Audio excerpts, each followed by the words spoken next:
Hello students, तो हम लोग ने पिछले वीडियो में पढ़ा था कि कॉटन क्रॉप का प्रोटेक्शन कैसे किया जाए, उसका क्या क्या मेथड है। तो हम लोग ने पिछले वीडियो में कल्चरल मेथड के बारे में पढ़ा था। तो आज हम लोग पढ़ेंगे mechanical and biological control method के बारे में। तो ये एक मेथड है जिससे कॉटन क्रॉप को प्रोटेक्ट किया जाता है पेस्ट से।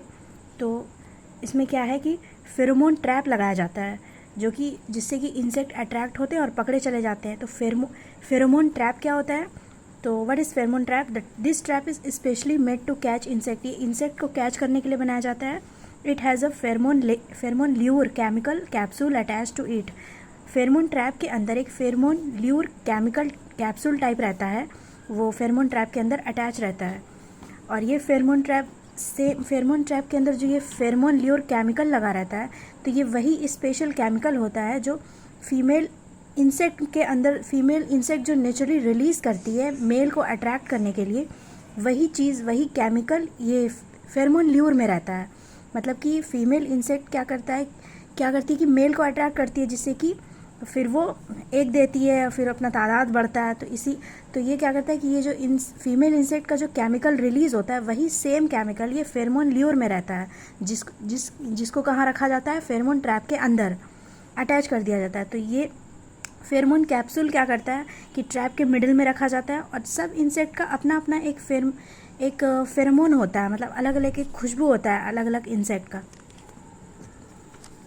जब ये सेंट हवा में फैलता है तो मेल को लगता है क्या कि फीमेल इंसेक्ट आसपास है, और इंसेक्ट आ जाता है वहाँ पर उड़ के, और आने के बाद वो वहाँ पे जाके चिपक जाता है, चाहे वो गम से, स्टिकी सरफेस या पानी या फनल में जाके गिर जाता है।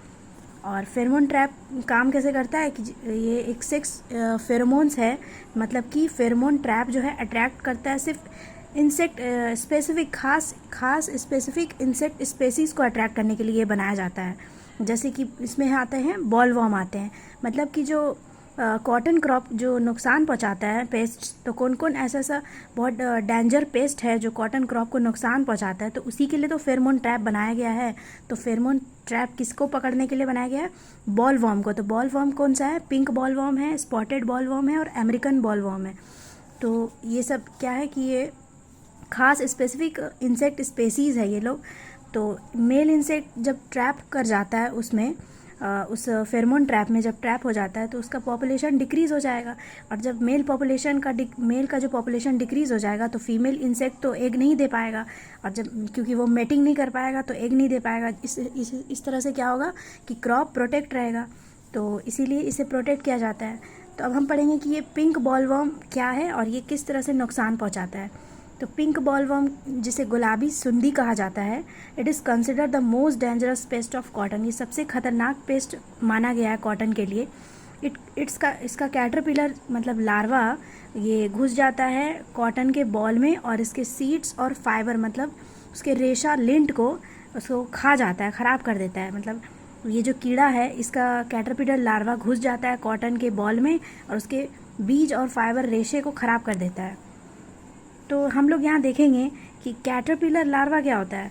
तो कोई भी इंसेक्ट जो होता है उसका जो लाइफ साइकिल, उसका जो स्टेज होता है वो 4 स्टेज होता है उसके लाइफ साइकिल का, और उस पूरे कंप्लीट स्टेज को क्या कहते हैं? मेटामॉर्फोसिस कहते हैं। मतलब जितना भी इंसेक्ट है वो कैसे बड़ा हुआ, कैसे अंडे से निकला, फिर उसके बाद क्या फेजेस आया, तो टोटल 4 स्टेज है, उसको मेटामॉर्फोसिस कहते हैं। उसी के एक स्टेज को कैटरपिलर कहते हैं, जिसे लार्वा भी कहते हैं। यहाँ देखिए, जैसे एक इंसेक्ट का स्टेज मैंने आपको बताया एग्जांपल में, जैसे कि कोई भी फीमेल इंसेक्ट अंडे देता है प्लांट पर, तो क्या होता है कि स्मॉल इंसेक्ट उस अंडे से जो है स्मॉल इंसेक्ट निकल जाता है बाहर, और जो स्मॉल इंसेक्ट जो बाहर निकला ना, उसी को लार्वा और कैटरपिलर और सुंडी कहा जाता है। वही अंडे से जो स्मॉल इंसेक्ट निकलता है, और वो जो इंसेक्ट जब अंडे से बाहर आता है, तो ये जो लार्वा और कैटरपिलर वाला जो स्टेज है, यही सबसे डेंजर और डैमेज कर देता है प्लांट को। यही सबसे बहुत डैमेज स्टेज है लार्वा वाला, ये डैमेज कर देता है। और ये क्या करता है कि भाई प्लांट को डैमेज कैसे करता है कि वो कॉटन बॉल्स के अंदर घुस जाता है, सीड को और लिंट को खा लेता है। इसके बाद क्या होता है कि ये जो यहाँ पे लार्वा और कैटरपिलर का स्टेज था, तो ये अपने आप को पूरी तरफ एक कवर बना लेता है और एक एडल्ट फॉर्म में बदल लेता है अपने अंदर, अपने आप को एडल्ट फॉर्म में change into an adult form inside. अपने अंदर ही वो एडल्ट फॉर्म में चेंज कर लेता है पूरी तरफ, अपने आप को कवर करके। अराउंड फॉर्म से कवर अराउंड इटसेल्फ। तो उस फेजेस को क्या कहते हैं, पूपा कहते हैं। और ये फिर पूपा क्या होता है कि ये पूपा धीरे धीरे बाहर आता है, ये जो कवर कर लिया था अपने आप को, इससे बाहर निकलता है और एक एडल्ट मॉथ में चेंज हो जाता है, जिसे हम लोग बटरफ्लाई भी कहते हैं। तो इस साइकिल को, ये साइकिल क्या है कि फिर ये साइकिल कंटिन्यू चलता रहता है। फिर ये एडल्ट फॉर्म में आने के बाद फिर ये फीमेल इंसेक्ट अंडे देगा, फिर ये अंडे से बाहर आएगा। तो ये कंटिन्यू इसका लाइफ साइकिल है इस इंसेक्ट का। तो इसी लाइफ साइकिल का हम लोग लार्वा का बात कर रहे थे कि कैटरपिलर वाला लाइफ साइकिल। तो यहाँ पे जैसे कि ये एग हुआ, एग से लार्वा, लार्वा से पूपा, पूपा से फिर एडल्ट बना। तो यही हम लोग कैटरपिलर का लार्वा का बात कर रहे थे कि जो लार्वा स्टेज है ये सबसे ज़्यादा डेंजरस स्टेज है, और ये इसे खा लेता है सीड को और फाइबर को कॉटन के। तो यहाँ पर फिर हम लोग पढ़ेंगे कि पिंक वॉर्म क्या है, कि जो खाने के बाद क्या कर लेता है, या तो उसका बॉल जो है सूख जाएगा और गिर जाएगा, मतलब समय से पहले ही, प्रीमेच्योरली, समय से पहले उसका जो बॉल है वो सूख के गिर जाएगा, और उसका कॉटन का जो यील्ड और क्वालिटी है वो घटने लगेगा बहुत तेज़ी से। The fibre of cotton become short, और कॉटन का जो फाइबर है वो छोटा हो जाएगा और बहुत कमज़ोर हो जाएगा कॉटन प्लांट। अब हम लोग नेक्स्ट पढ़ते हैं कि स्पॉटेड बॉलवॉर्म क्या होता है। इसे तीली सुंदी कहा जाता है। Apart from cotton it also attack crops like lady finger और हिबिस्कस। कॉटन के अलावा ये लेडी फिंगर और हिबिस्कस को भी बहुत नुकसान पहुंचाता है ये स्पॉटेड बॉलवॉर्म। इसका लार्वा जो है वो नई टहनियाँ, मतलब कि shoots and birds of cotton, cotton के कली को और नई नई टहनियों को खा लेता है इसका लार्वा। और फ्लावर बर्ड्स और यंग बॉल्स गिरने लगते हैं। खाने के बाद क्या क्या होता है, नुकसान हो जाता है, जिससे कि फ्लावर का बर्ड्स और यंग बॉल्स गिर जाते हैं, और प्लांट का ग्रोथ रुक जाता है, ब्रांचिंग जो है कम होने लगते हैं, और इससे क्या होता है कि डायरेक्टली रेड्यूस, इसका जो प्रोडक्शन है वो घटने लगता है डायरेक्टली। अब अमेरिकन बॉलवॉर्म क्या होता है कि इसे हम लोग हेलियोथिस अर्मीजीरा या अर्मीगिरा कहते हैं, और ग्राम पोड बोरर भी कहते हैं इसे। ये क्या करता है, कॉटन के अलावा बहुत सारे क्रॉप्स को नुकसान पहुंचाता है। टोमेटो, चिली, ग्राम, और एक पिजन पी होता है, और एक मेज़, ये सबको भी नुकसान पहुंचाता है ये अमेरिकन बॉलवॉर्म। ये जो है one of the key paste of cotton in India, India का एक की पेस्ट ऑफ कॉटन कहा गया है इसे। ये इसका लार्वा क्या करता है कि ये पूरे कॉटन बड को ही खा लेता है, पूरे फ्लावर को खा लेगा, पॉड मतलब बॉल्स को खा लेगा। तो ये सबसे डेंजर है, क्योंकि ये पूरा कॉटन बड, फ्लावर और पॉड पूरा खा जाता है। फ्लावर्स और बड भी गिर जाते हैं, बॉल का डेवलपमेंट रुक जाता है, और ये जो है ये बॉल को अंदर ही अंदर खाने लगता है, जिससे कि पूरा अंदर का जो फाइबर है, रेशा है, फाइबर लिंट, वो बर्बाद हो जाता है। और ये अमेरिकन बॉलवॉर्म क्या करता है कि इसका लार्वा जो है कभी कभी अटैक करता है, एक ही प्लांट के बहुत सारे पार्ट को एक बार में ही अटैक कर देता है। तो ये बहुत ही डेंजर है। इसका सिम्टम यही होता है कि हमें दिखने लगता है कि बर्ड्स और फ्लावर में ना छोटे छोटे छेद नज़र आने लगते हैं, और इसका जो ये गंदगी जितना है, उस होल से क्या होता है कि गंदगी बाहर आने लगता है, जो कि हमें आसानी होता है इसे आइडेंटिफाई करने में, कि वो जो बर्ड्स और फ्लावर्स के जो होल विजिबल होने लगते हैं, तो उसके बाहर गंदगी नज़र आने लगता है, और बॉल्स क्या है ब्लैक होने लगते हैं, सूख जाते हैं। ओवरऑल पूरा उपज जो है, पूरा ईल्ड जो है, और जो पूरा जो प्लांट का मतलब पूरा प्लांट और पूरा जो ईल्ड है, वो सब का क्वालिटी एकदम डिक्रीज़ करने लगता है, ख़राब हो जाता है। तो ये कुछ बातें थी अमेरिकन बॉलवॉर्म की। तो ये तीनों का कंपेयर हम लोग ऐसे मैंने डिस्कस किया है कंपैरिजन करने के लिए कि पिंक बॉलवॉर्म, स्पॉटेड और अमेरिकन बॉलवॉर्म क्या है। तो ये क्या है, डायरेक्टली कॉटन बॉल को और कॉटन बॉल को नुकसान पहुंचाता है, इंटर कॉटन बॉल के अंदर घुस जाता है, और ये खा लेता है, सीड और फाइबर को खा लेता है और नुकसान पहुंचाता है, डैमेज कर लेता है। तो इसको शॉर्ट में समझने का एक तरीका है। और ये क्या करता है, शूट को, बड को और यंग बॉल्स को खा लेता है, और प्लांट के ग्रोथ और ईल्ड को कम कर देता है। और अमेरिकन तो पूरा बड ही खा लेता है, फ्लावर खा लेता है, लार्ज बॉल्स खा लेता है, और ये बहुत ज़्यादा लालची टाइप का होता है, डेंजरस भी होता है, क्योंकि ये पूरा बर्ड, फ्लावर और बॉल्स खा रहा है।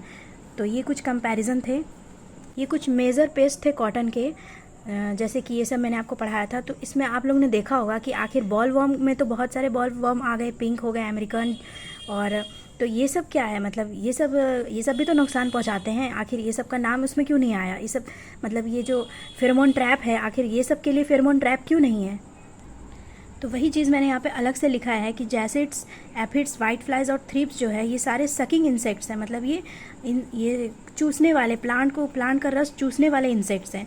इसके लिए इसमें फेरोमोन ट्रैप काम नहीं करता है, इसीलिए फेरोमोन ट्रैप इस इंसेक्ट को नहीं पकड़ता है, क्योंकि ये जो है मेटिंग फेरोमोन्स नहीं अट्रैक्ट नहीं करते हैं ये। तो as they are not attracted to mating pheromones, इसका अलग टेक्निक है इसको पकड़ने का। और टेक्निक ये है कि येलो स्टिकी ट्रैप्स इसके लिए बिछाया जाता है और ब्लू स्टिकी ट्रैप्स। तो येलो स्टिकी ट्रैप्स खास करके वाइट फ्लाइज और जैसिड्स और एफिड्स को अट्रैक्ट करने के लिए किया जाता है, क्योंकि ये जो तीनों इंसेक्ट हैं ये येलो कलर से ज़्यादा अट्रैक्ट होते हैं, इसीलिए येलो स्टिकी ट्रैप्स इसके लिए बनाया गया है। और ये ब्लू से कौन ज़्यादा अट्रैक्ट करते हैं, थ्रिप्स है, ब्लू कलर की तरफ ज़्यादा अट्रैक्ट करते हैं, इसीलिए थ्रिप्स को पकड़ने के लिए ब्लू स्टिकी ट्रैप्स बिछाया गया है। The reason for this is that the vision of insect detect light of different wavelength. इसका खास रीज़न यही है कि इंसेक्ट का जो विज़न है, इंसेक्ट की जो आँखें हैं वो अलग अलग वेवलेंथ के लाइट को डिटेक्ट करती है। मतलब कोई इंसेक्ट को येलो कलर ज़्यादा दिखाई पड़ता है, किसी इंसेक्ट को ब्लू कलर ज़्यादा दिखाई पड़ता है, तो इसीलिए। और लाइट तो यहाँ पर मैंने थोड़ा सा हिंट दिया है, थोड़ा सा ये टॉपिक है कि आखिर ये वेवलेंथ और लाइट के बारे में थोड़ा कन्फ्यूज़न अगर हो रहा हो तो लाइट क्या है कि light is made up of many colours. Light जो होता है बहुत सारे कलर से मिल के बनता है और हर कलर का अपना एक अलग वेवलेंथ होता है। जैसे कि ब्लू लाइट जो होता है उसका शॉर्ट वेवलेंथ होता है 450 नैनोमीटर, और येलो लाइट जो होता है उसका मीडियम वेवलेंथ होता है। रेड लाइट का सबसे लॉन्ग वेवलेंथ होता है। तो इसीलिए सब वेवलेंथ का अलग अलग है, शॉर्ट, मीडियम, लॉन्ग। तो इसीलिए उसी हिसाब से इंसेक्ट को भी अलग अलग वेवलेंथ की रोशनी को दिखाई पड़ता है। जैसे कि ह्यूमन आइज़ है, तो ह्यूमन आइज़ भी हम लोग भी डिटेक्ट करते हैं वेवलेंथ, हम लोग, so we can see different, इसीलिए हम लोग अलग अलग कलर्स को देख पाते हैं। लेकिन इंसेक्ट क्या है कि वो ज़्यादा सेंसिटिव होता है, इसीलिए वो येलो और ब्लू वेवलेंथ को ज़्यादा देख पाता है, क्योंकि इंसेक्ट्स का अलग आँखें होता है ह्यूमन से। सो इसीलिए ये फाइंड कर पाते हैं इस कलर को, इसीलिए उसे ये कलर ज़्यादा ब्राइट और अट्रैक्टिव लगता है, येलो और ब्लू। तो ये येलो स्टिकी ट्रैप्स और ब्लू स्टिकी ट्रैप्स पकड़ते कैसे हैं एफिड्स और जितने भी इंसेक्ट्स मैंने बताए थे, सकिंग इंसेक्ट्स। तो the trap is a plastic, वो प्लास्टिक का ट्रैप होता है या एक कार्ड शीट होता है जिसमें कि स्टिकी ग्लू उसमें अप्लाई कर दिया जाता है उस ट्रैप में।